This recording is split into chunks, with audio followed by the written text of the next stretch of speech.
the customer, as they approach those doorways, they won't be able to enter into the outdoor seating areas when they're in that lane?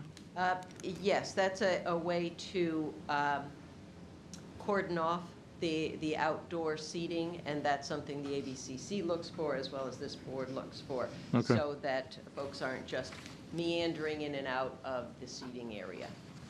Yeah, I think it gives you a little bit more control over the outdoor area, and that's kind of important because you kind of want to have some physical controls over that area. So the fence, can you tell us how high that is? Do you know? Joe, do you know how high it is? 3 Yeah, it's short. 3 feet, okay, that's cool.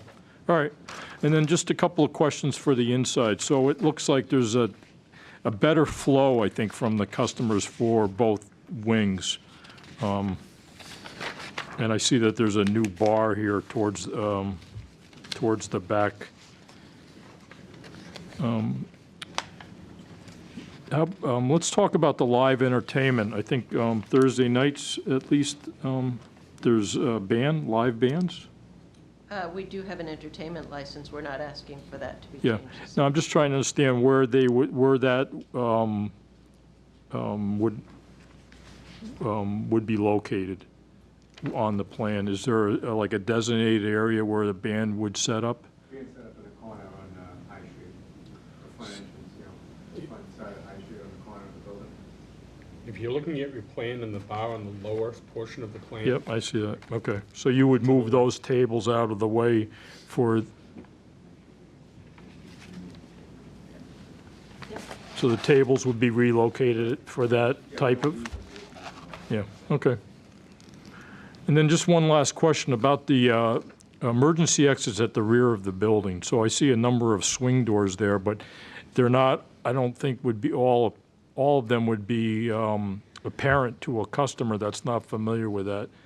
Can you just describe how a patron would exit the rear of this building if for some reason there was blockage at the front? Right. There's 3 exits that were all approved by the building. The part of this will require a building permit, and we work with the fire department when a building permit is issued, and prior to occupancy permit, the fire prevention officer will come into the property and make sure that Yeah, okay. There's proper signage to Right. indicate the exits. Right, well, I like the layout. It's got a better flow to it, more of a natural feel to it, so I think you'll do well with this. That's all I have. Thank you. Select Board Member Bernard? Those were my questions, Matt, too, the exits on the outside of the building in the back. But thank you. Select Board Member Bennett? Thank you for providing the seating plan, and I'm glad you're not asking for more seating, and I'm fine with this, thank you. Select Board Member Mills? Thank you. Very competent filing. I have nothing to add. Just a question, I am a frequent patron. There are opening windows in the existing area. The new area that faces out into the courtyard, into the reconfigured courtyard, are those solid windows, or are they going to be opening windows? We are going to put new windows in those areas. They probably will be open windows. Okay. Okay.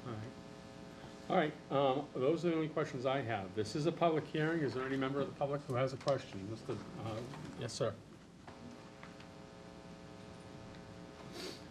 Bill Bradstreet, my only question is, the outside court seating, that's a permanent fixture, Yes, sir. and thank you that you have it. Yes. Is there any other members of the public who have questions on this application? Motion to close the public hearing? Motion made Second. and seconded. All in favor of closing the public hearing? Aye. Aye. I'll entertain a motion on this application. Move that the application be approved as presented. Motion made Second? and seconded. Any questions on the motion? Comments? All in favor? Aye. Opposed? Thank you very much and good luck. Thank you Good very luck. much. That was painless. Thank you. I'll be in touch. All right. Public hearing will be held in accordance with Section 2 of the Rules and Orders governing private livery service within the town of Danvers. on the application of OTR Limo Inc., doing business as OTR Limo, Arthur McCory, owner, 500 Maple Street, to license up to 3 passenger buses to travel on all the streets of the town of Danvers and provide transportation on a reserved basis only. Is the application in order? It is, yes. Thank you. Welcome. Thank Could you you. describe your business and your application? What you're Good evening, planning- everybody. My name is Arthur McCory. We live on Hazen Ave, me, my wife, and my 2 daughters, which actually is across the street from 500 Maple Street.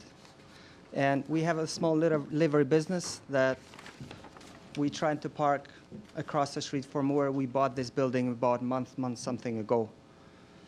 And that's basically what we're trying to do to get permission so we can park our limos in there. And this says that you're looking for up to 3 passenger buses. Is it by reservation? Is it school buses? Is it? No, it's limo buses, party buses. Okay. Like limos inside, literally. Okay, And basically, that's what we're trying to do. thank you very much. I'll start with Selectwoman you. Bernard. No, I mean, no questions, thank you. Selectwoman Bennett? Thank you. So you live on Hazen, Hazen Ave, yes, sir. across the way? Right across from 500. Okay, and there's a Maple. house on 500 now? I'm sorry? House at number 500 exists? Does it exist? I'm sorry, I'm not getting. Yeah. So you gave me a mortgage inspection plan, which generally aren't so accurate, and it shows a house Yeah. on the lot. Yes, it's 3 offices actually inside. It's been using, as far as I know, for offices there for 50 years. It was just not fully commercial. Now it's fully commercial at this point. And in the diagram, you've drawn in little boxes. What do those little boxes represent? That's where we can park the buses there. No, it says here potential parking for the buses along Maple Street? Right, on the side of the house, the building, if you will, if you're facing the building, on the right side of it, there's a huge, big driveway where you can park at least 2 buses in there. Plus, in the back, there is a roadway in the back where we can park more buses in the back if we have to. How many buses are you looking to park? 3 to 5, 3 right now, then possibly adding up, but that's about it. So your application says 3. Right. 3 as of right now. So would you come up here so I can ask you specifically? Everybody else has this. What do these boxes represent? Right here, this is Maple Street, we can put 2 buses right here, as I mentioned. Then there's a roadway here in the back where we can put more buses if we have to in the future, if we grow up a little more. As of right Thank you, now. thank you. Thank you. So, board members, the application is for 3, but he's drawn in 1, 2, 3, 4, 5, 6, 7, 8, 9. So I wouldn't be comfortable in approving this with this particular mortgage inspection plan because it doesn't represent what the application is. Yeah, the town clerk would like to comment. Thank you. Thank you. I asked the applicant to provide me with a map of where he potentially would be able to park these 3 buses, because we don't know whether he wants to park them, right along Maple Street or in the back of the building. I thought it might be helpful to the board to get a visual of how big the buses are and where they potentially could be parked. So he's just showing us that his plan is not to park them along Maple Street. His plan is to park them either in the back or along the right side So of the building. these blocks are just potential where he Those can are just, right. Those are potential. If- Yeah. Yes, we don't They have don't that many. represent buses Right. themselves. They Yeah. represent the No, that's all. Spacing. location We you just could was put. That's what I showing that thought. we can park, it's plenty of space, basically. That's Right. what they were put in there for. Thank you. Thank you. Anything else, Mr. Bennett? I'll listen to the rest of the board's questions. Thank you, Select Board Member Mills. Thank you, Mr. Chairman. My first question is whether or not this proposed use of land complies with zoning. My second concern is whether or not this has been or should be run by the Traffic Advisory Committee. And the third concern I have, has the police department had any input on the plan or the operator, saying nothing negative about the applicant? But those are the 3 things that concern me, and the mortgage inspection plan as shown is a little, I'm kind of uncomfortable with its competence to be the companion to this, application. So I'm concerned with zoning, traffic, and police. I'll let the town clerk answer. In working with the applicant, one of the requirements is for us to get query forms for each of the drivers. So the applicant had provided me with query forms, which were sent over to the police department and approved. As far as zoning, the zoning department has indicated that it is an allowed use at that location. We also checked with the building inspector, who indicated that they will need an occupancy permit to occupy the building itself. And then if he wants to put up a sign, he'll need a sign permit, which was relayed to the applicant. Just a follow-up question, the DTAC has no part in this application.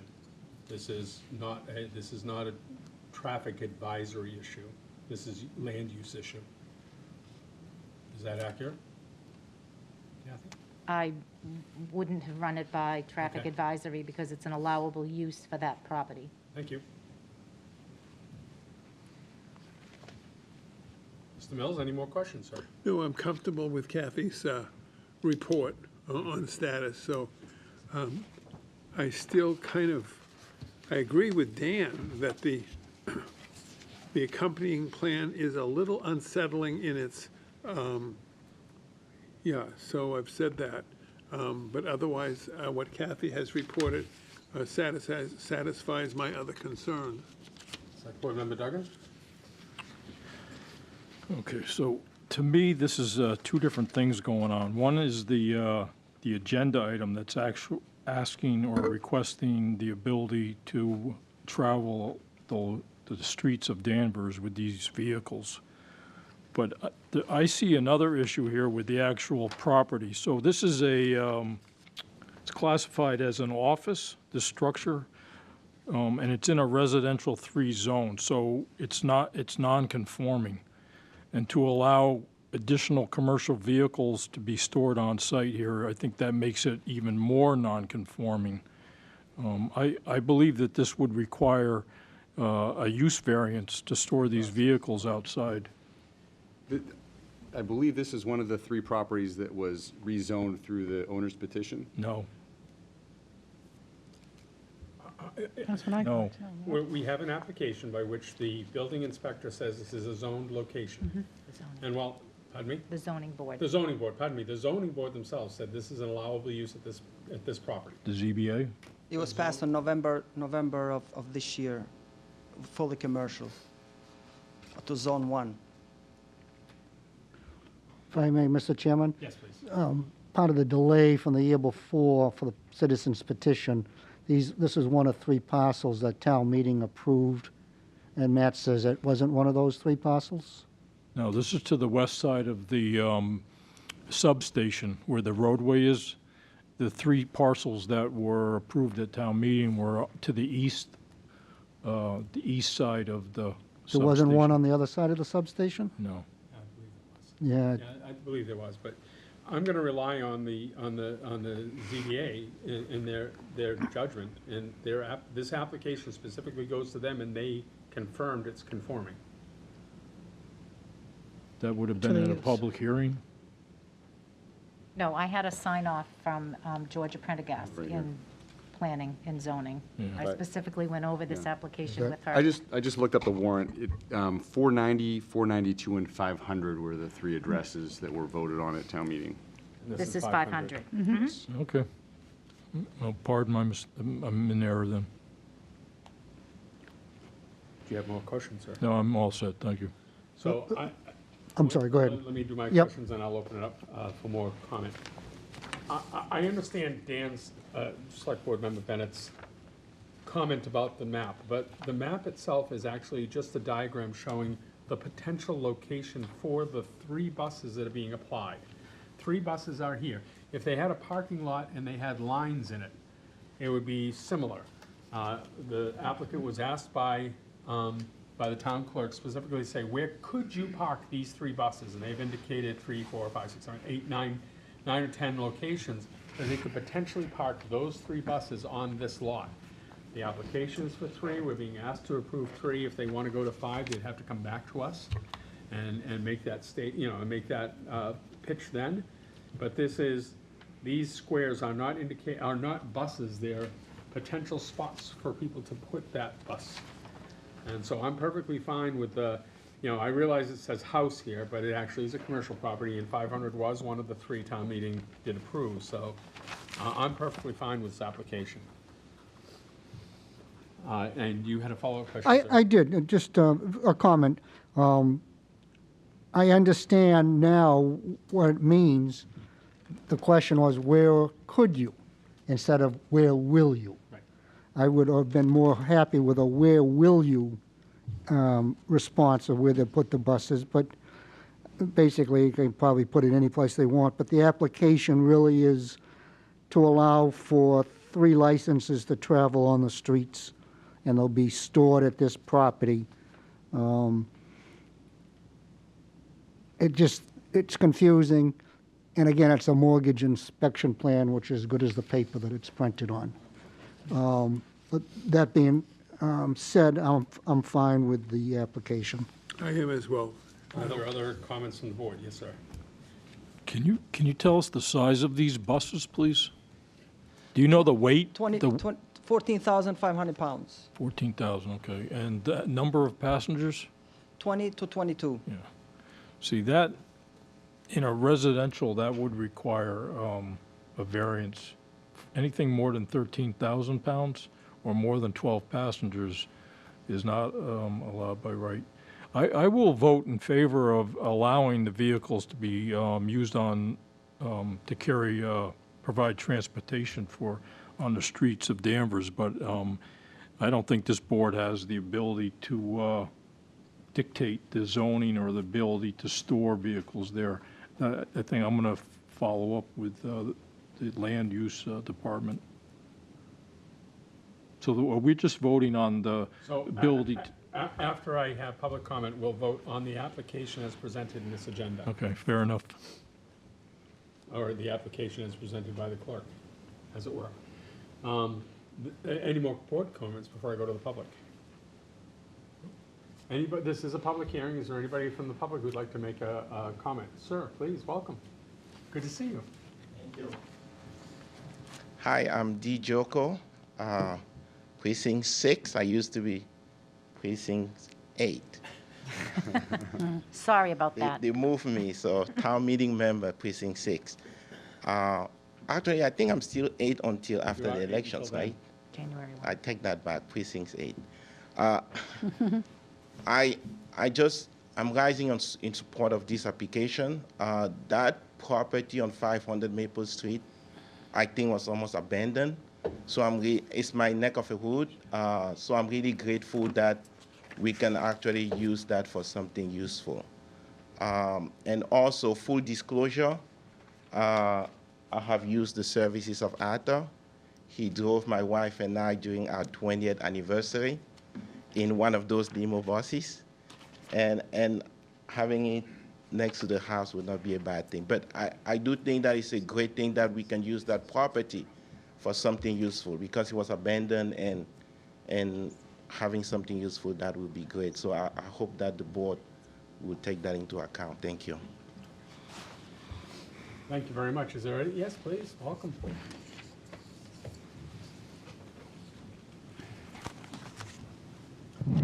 Nova Samade, Town Meeting Member, Precinct 1.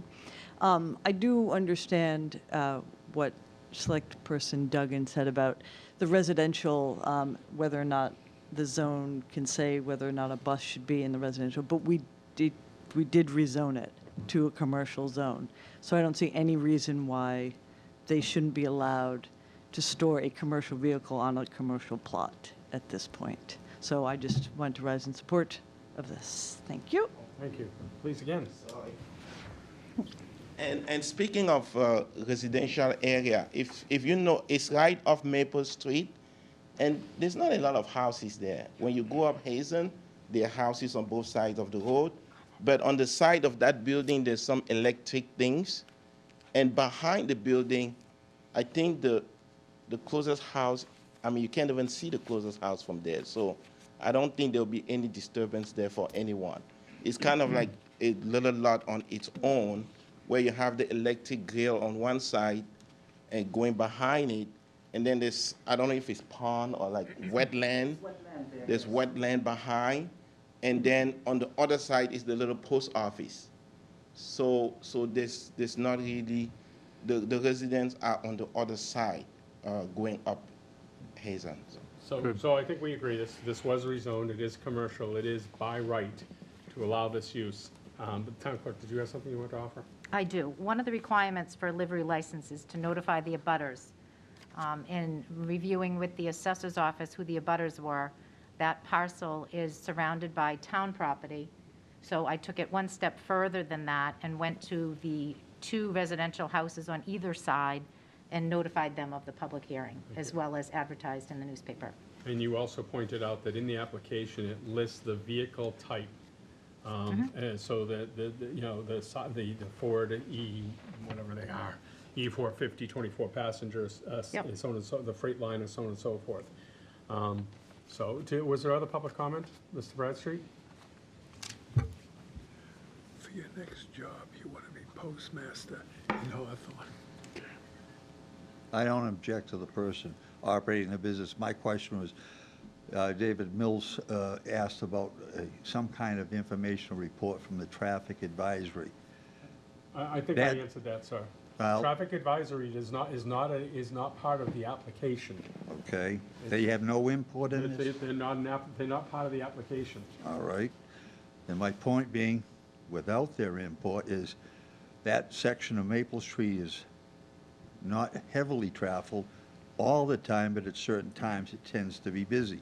I would be concerned with the gentleman operating his buses as safely as he can when that piece of the roadway is heavily traveled or used, for his safety as well as anybody trying to get around that area. I'm not saying he's a bad driver, I'm just concerned with, Honestly, I'm not faulting his driving. My concern only is that at peak times when he might be trying to operate 1 or 2 buses, if it would create a problem for normal traffic that uses that area. That's my concern. I understand your concern, but his operation is normal traffic. It's commercial traffic in an allowed area. Okay. So that's why DTAC doesn't get involved in applications for these businesses. It's like a livery. It's a livery business. Okay. You got the state police across the I just want to express street. my questions about it. Yep. Right? Thank you. Is there any other more public comment? Motion to close the public hearing. Motion made to close the Second. public comment and seconded. All in favor of closing public comment? Aye. Aye. Opposed? I'll entertain a motion on the application. Move the application as presented. Second. Motion made and seconded to move the application as presented. Any comments on the motion? All in favor? Aye. Opposed? Thank you very much and good luck to you. Thank you. thank you. Enjoy. Thank you very much. The girl's got a lesson in government. Civics. There you go. Civics, yeah. Nice to meet you. Dad was a good driver. All right, the select board will vote to select a date on which to close the warrant for the May 16th annual town meeting. Mr. Town Manager. Thank you, Mr. Chairman. So I have 3 items to discuss under this article. First, we are slated to start reviewing the warrant on April 5th. So the recommendation from staff would be to vote to close the warrant at noon on March 25th, which gives any petitioner several weeks from this vote to try to put something on the warrant. The annual town meeting only requires 10 signatures, so it's a pretty light lift, but that would give staff time to review and prepare the warrants to include anything that comes in prior to that date. And I would also, based on the progress we made on Saturday, suggest that the board consider penciling in the 8th of April, which is a Thursday, as a potential overflow should we not finish the warrant review in one night on April 5th, which is a Tuesday. April 8th is a Friday. Then I meant to say the 7th. Thank you. Unless you guys want to do 9 a.m. on Friday. No. I So- might have a conflict on the 7th. but it's overflowing, yeah. Okay, yeah, okay. So first, any comments on the date to close the warrant from the board? I'll just open it up in general. Is everybody comfortable with that? Mm-hmm. And is there anybody who is unable to attend on the 8th? 7. Sorry. Seventh, Guys I said it might. now. Now Yeah, you got me doing It's my it. fault. I might have a conflict. Okay. But you'll have a quorum, right? But we'll have a quorum. Yeah. If the If it overflow. overflows, And right. is that a 6 o'clock start? Overflow for warrant articles. That would be a 6 o'clock start, Mr. Town Manager? Same as Yes. our meetings? So we would try to keep the agenda on April 5th relatively light so that we could devote the majority of that meeting to the warrant review. But we would have the 7th as a fallback Thank you. if we don't complete the warrant review. So can we just repeat the 2 dates again and the times? So we have, our next regular meeting is April 5th, Yeah. 6 PM. So we will start the warrant review as part of that meeting. And we would have Thursday, April 7th at 6 PM as an overflow for the warrant review. And the recommendation is to vote to close the warrant on Friday, March 25th at noon, which is the close of town, at the end of business day, which is noon on Fridays. I'll entertain a motion for those, for noon on the 3/25 to close the warrant, and we don't need a motion about So moved. that flow over date, but. So moved? Motion made. Do I have a second? Second. And a second. Any questions on the motion? All in favor? Aye. Opposed? Thank you very much. Just a reminder, as I usually do, if you have a citizen's petition or a citizen's warrant you want to present, get it to town as early as possible. The town does have legal counsel look at the language to make sure it's legally admissible. This is a law. And so it has to be written in exacting language, and we don't want anybody to lose an opportunity by not understanding the need for legal language. So, all right. Next up, the town clerk will provide an update on the May 3rd annual town election. Thank you. Just a brief update on the May 3rd annual town election. There are still some openings for town meeting. Nomination papers are available for that and any other elected position people might be interested in. Nomination papers are due back in my office by Tuesday, March 22nd. And you can reach out to me if you have any questions. And then as a reminder, all 18 town meeting seats in each of the 8 precincts are up this year.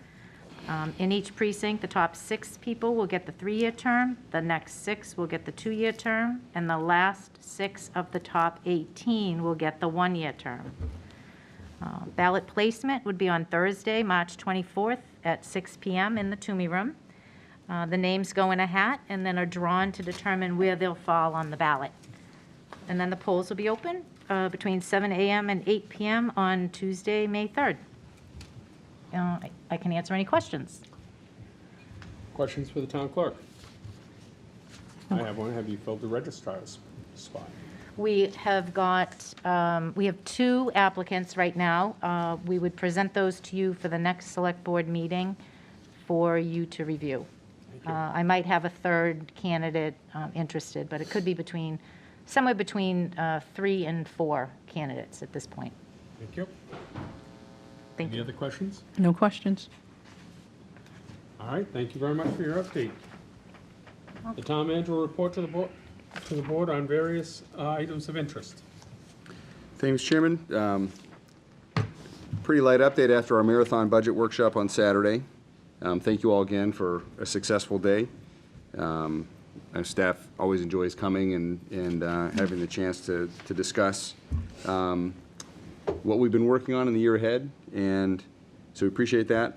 I did receive today a copy of the language from the Senate Council regarding Essex Tech, which was spent a lot of time talking about that on Saturday, so the Senator's office provided us with some language for discussion during the warrant process. And then the only thing I would point out is, as we flip over the agenda, we have the FinCom dates, and that may have been on the chairman's radar, but if not, I would put out there, typically board members choose nights to attend in support of that process. Does anybody have a date preference? Can we wait till the 5th, We may. closer to the time? Sure. Can do. I don't think CR needs to know who's going to be in attendance at this point. Thank you. All right. Any other updates, Mr. Town Manager? That's it, Mr. Chairman, thank you. Any questions on the Town Manager updates? Thank you. The board will consider the consent calendar. So moved. Second. Motion made and seconded on the consent calendar. Any questions on the motion? All in favor? Aye. Aye. Opposed? Thank you very much. We'll now move to correspondence, select board new business, previous new public business updates, and select board closing comments. Select board member Mills. Nothing to add, thank you. Select board member Duggan. Yes, thank you. I have 3 items this evening. So the first is the Peabody Peaker Power Plant at the rear of 58 Pulaski Street. So that's back in the news again. There's a group called the Breathe Clean North Shore who are attempting to open up a full environmental impact report and also a kind of a health study about the potential impact. So if you recall, this board or some of the board members here had a kind of a workshop back on July 9th of last year where the public were invited and the Massachusetts Municipal Wholesale Electric Company, who are the group that are affiliated with ISO New England in terms of power generation, and they're proposing a powered peaker power plant that will be used during high usage, either in the summer when it's very hot or in the winter when it's very cold. And so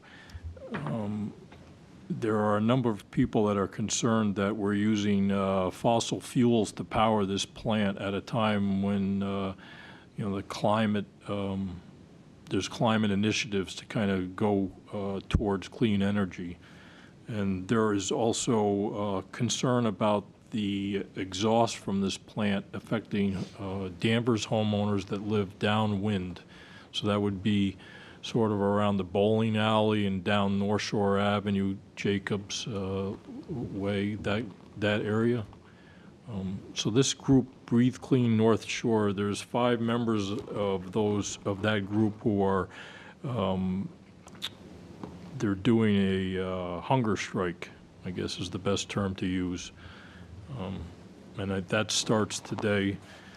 And next Tuesday, on March 22nd, there will be a kind of a standout support for those 5 individuals. It's going to be outside the Peabody Courthouse in Peabody Square, and that's from 4:30 to 6 p.m. to support those people.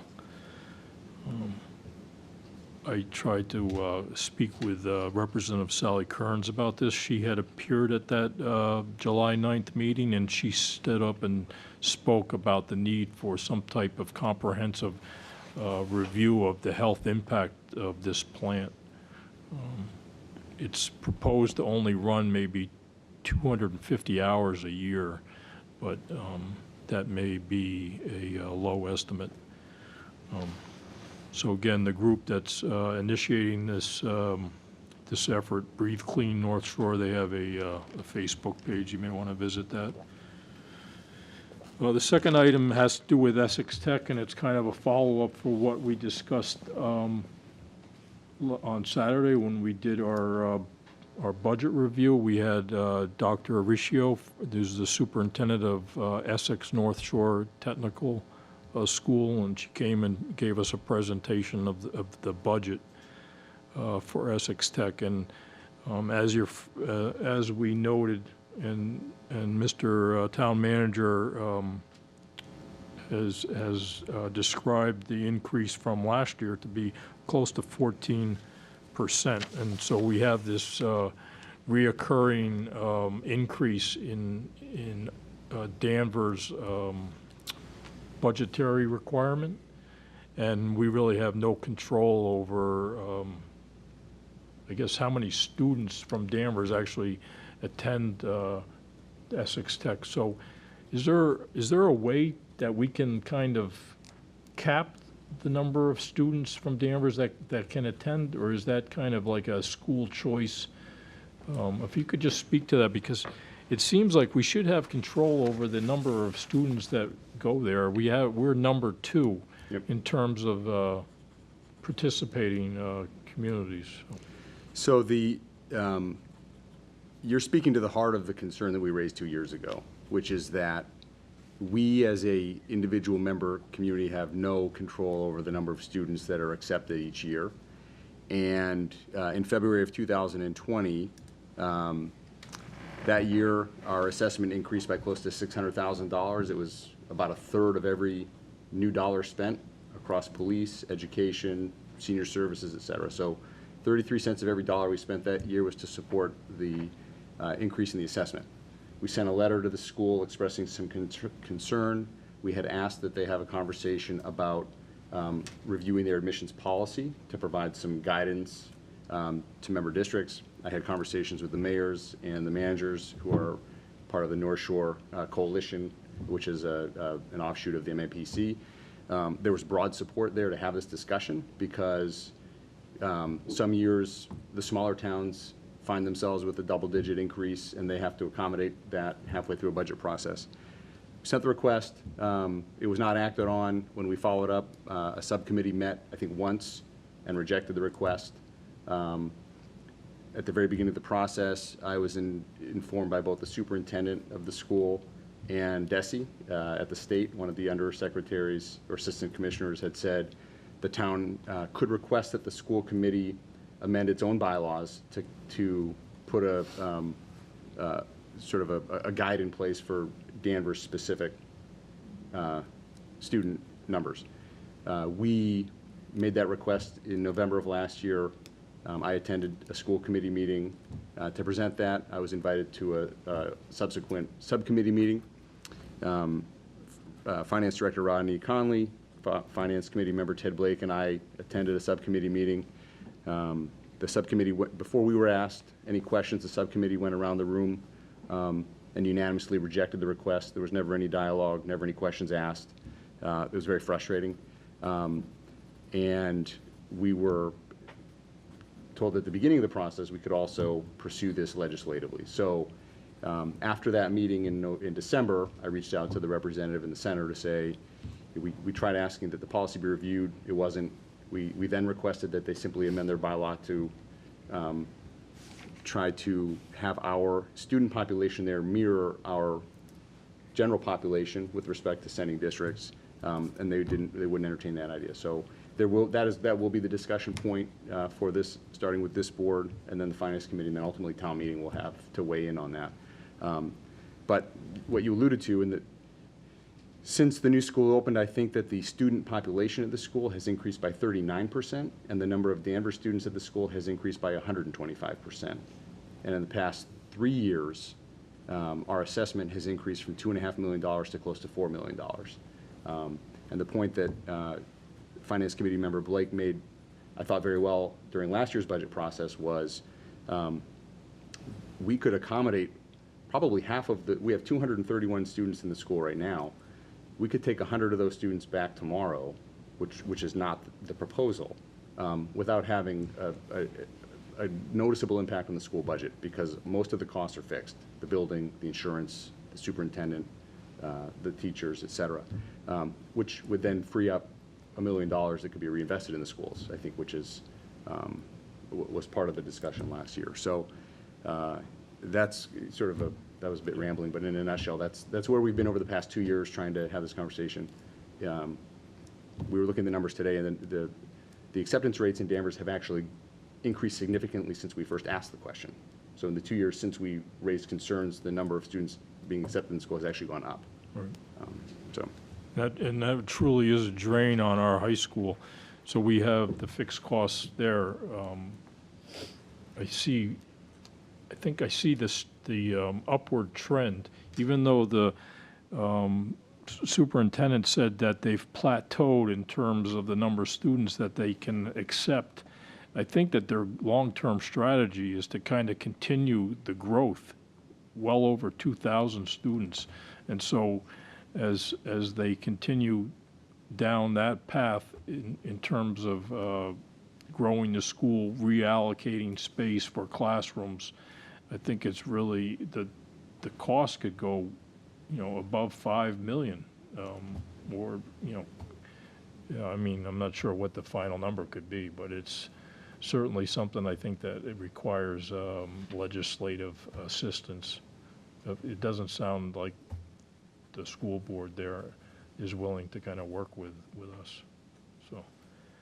All right, well, it's important that, I read Ted Blake's letter over the weekend, and so that was, it's very eloquent and very articulate about where we find ourselves. All right.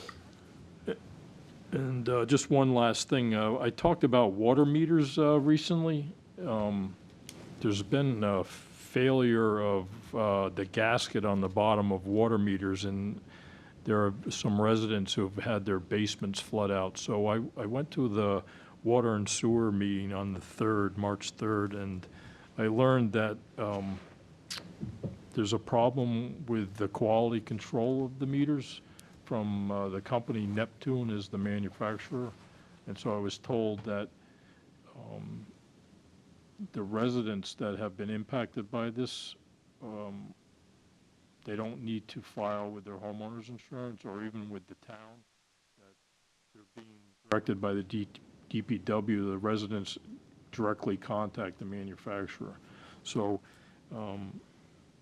in 2015, there were 7 water meter failures that caused uncontrolled water into people's basements. Last year, it was 129, so that's a significant increase.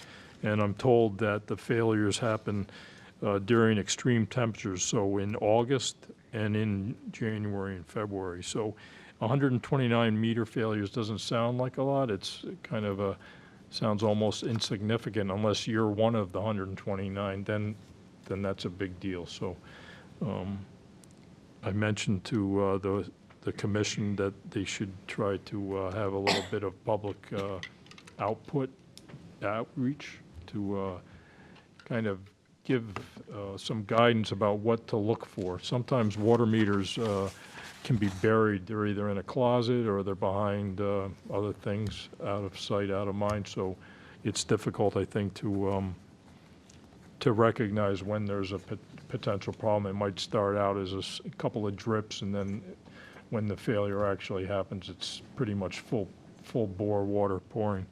And I mentioned that because I went on the DPW Facebook page today, and it says that this week is Fix a Leak Week. So hopefully we can kind of get this resolved. Hopefully it's not, the number doesn't keep growing considerably. But that's all I have. Thank you. Thank you. Select Board Member Bernard? I am, I'm sorry. Oh, go ahead, David. Did you have a follow-up question? If, I don't want to go out of turn, but may I follow up on the comments that Matt has made? It just reminds me of the pilot program, which actually drove me nuts 2 years ago as we were discussing it here publicly. And one of the things that I remember is the conversation between the town and the trustees at St. John's Prep, in which we requested that they consider a payment to the town in lieu of taxes because of, I don't know, the assessed value of the prep, I don't know, $15 or $20 million, and the public safety services and all.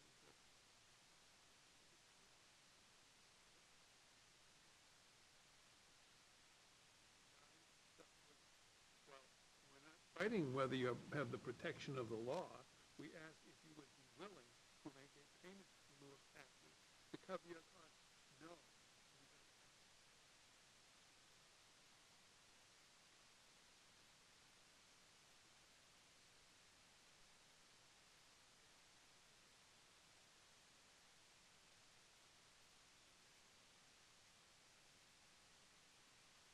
$1 billion of property in Danvers, $1 billion are paying nothing toward the cost of our government and the cost of municipal services.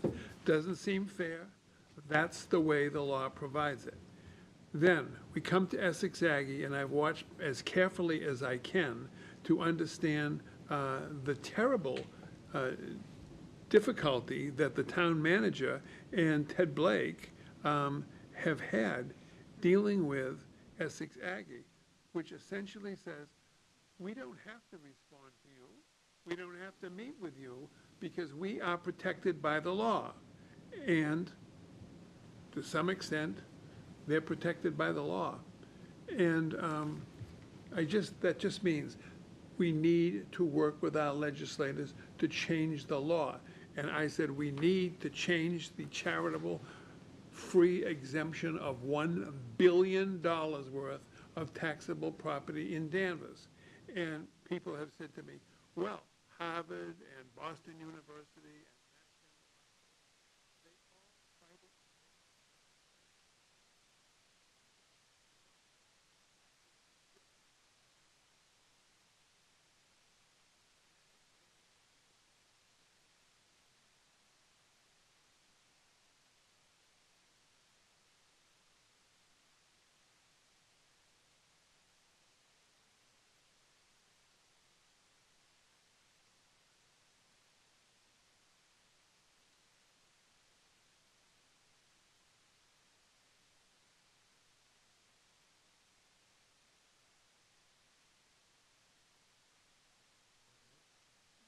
No, the only thing that I want to say is that Danvers Housing Authority will have their meeting this Thursday at 5:30. You can contact Cindy Dunn. And the Rail Trail is also having the meeting here at 6 o'clock in the Toomey Room right here. So all are welcome. And good job, David. So I'll go next and go with Select Board Member Bennett. The Affordable Housing Trust will be meeting tomorrow in this room, and then on Thursday, it'll be the River Committee, and I believe that's going to be at the Endicott Park. I can't remember the name of the room in the main building. The carriage Thank you. house. Yes. Yeah. Yeah. And so, public meetings, welcome to attend, please join us. That's all I had. All the correspondence I've received, all members have received. So I don't need to bring anything up. I'm all set. Select Board Member Bennett. Thank you. I'd like to first make some comments on the discussion down at the other end of the table regarding the water meters.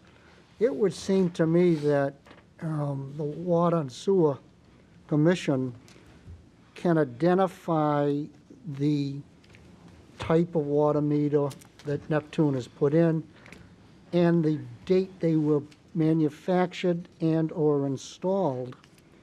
And from that, they could compile a list of residents that had that water meter installed in their property and give them a heads up that maybe they want to go to Neptune and ask for a replacement. I was one of those homeowners that had the water main, the meter break. We had come back from Boston, was sitting in the kitchen talking, and I kept hearing all this water. I couldn't figure out what it was. I go downstairs, and yes, the basement has got water in it. Fortunate that it was an open trench where the water meter was, and it was going into the ground. So the fire department responded very quickly, shut the water off. Somebody from the sewer department came out to look at it and said, this is on us. Took the meter out, brought it back 7 o'clock the next morning and reinstalled it. And it was one of those Neptune meters that had been installed in a certain time frame. So I would think that we should ask the water department to do some research and notify residents of the potential for a water break. I mean, I think the town manager has a comment. So that's been done. David Lane and the Water Department have been in, let's say, dialogue and now negotiation with Neptune for some time. So they know the serial numbers on particular meters that have shown failure rates. That doesn't mean that they will fail. The Neptune has agreed to replace all of, they've provided all of the meters. We're in discussions with them about the labor to do so because we, the town staff could not begin to go through and replace all of them preemptively. If an issue occurs, the manufacturer's insurance is taking care of all the costs associated. As Select Board Member Duggan suggested, the numbers are increasing. And it is something that David and I have been discussing, and conversations are ongoing with Neptune. Certainly, if individuals are curious, they can reach out. We have been able to replace them as issues occur. Unfortunately, we have not been able to go out and replace thousands of meters because we would. No, I don't expect that. But obviously, it would appear to me that as they age, the likelihood of failure increases. Yes, I think that's fair. Okay, so, but they're in conversation with Neptune. Good news, but things move slowly. Essex Tech.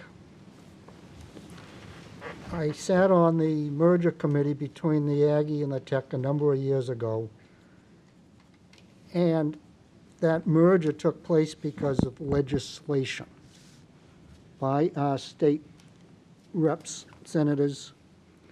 When I tried to make some changes to that legislation, i.e. a school committee of 21 people made no sense to me, amongst other things, and I was accused of trying to sabotage the merger.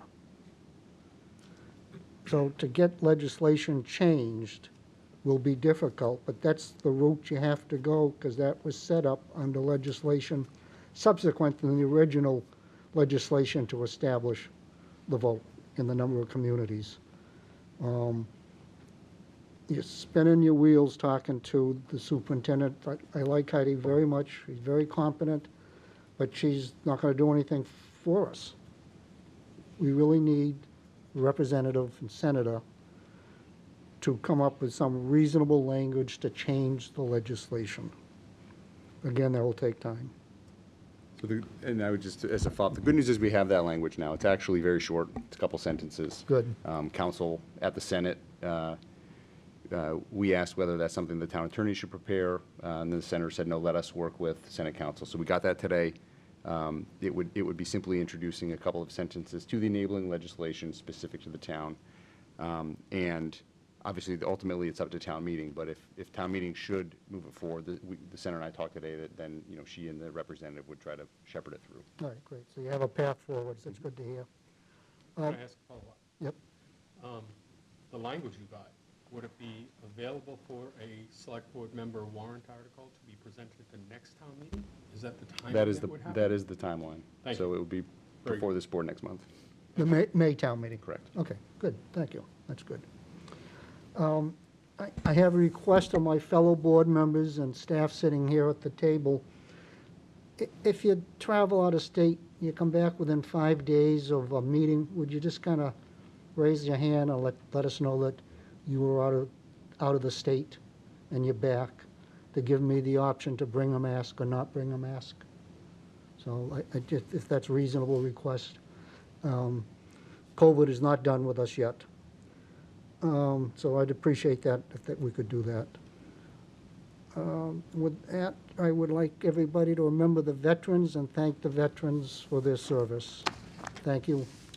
I'm sorry, speaking of the veterans, I failed to mention that I attended the Bruce P. Eaton Americanism Award at the VFW presentation last Thursday, and Ken Reardon got it, in part for his work to put the new monument out front, and your comments about the veterans sparked that, so. Good, thank you. I'm glad you did go to that. I was aware of that. Thank you. And with that, good night, Danvers. Thank you. Thank you. Dan? I say 7:30. Yes, Whoop. Wow. You said 8:30, we I all. went.